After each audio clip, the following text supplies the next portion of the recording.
Well, let's start with matters in South Sudan and the deployment of a regional force in the country. That's seen as a step forward in implementing that peace agreement that was signed last year. Now, CCTV's Girum Chala has spoken to the deputy chairperson of the African Union Commission, Erastus Mwencha, for some insight on how exactly these troops will be deployed. The Chief of Defense Forces have been given a mandate to go and meet with the two defense forces, one from SPLM in opposition, IO, and also the government, to identify those areas, those installations, and those persons that need to be protected so that an element or a climate is created for the implementation of the peace agreement. Now that is a protection force, will that mean that the force will undertake offensive missions where it is necessary? Well, as you know, that forces that are deployed normally are deployed under the UN Charter Chapter 6 and Chapter 7.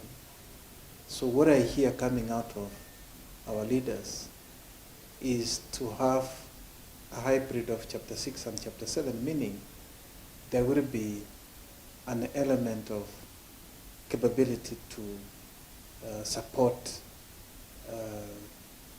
the peace situation in South Sudan.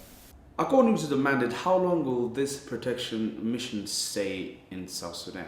The duration, of course, is always a matter that must be defined, but that cannot be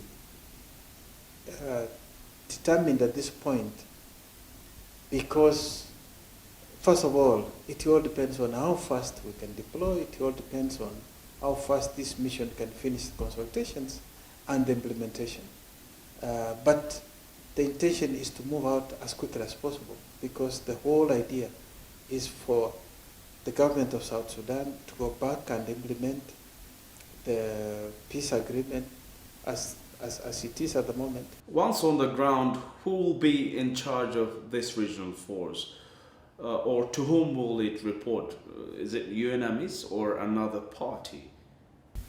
The authorization will have to be under the UNAMIS, but of course it will be a regional force.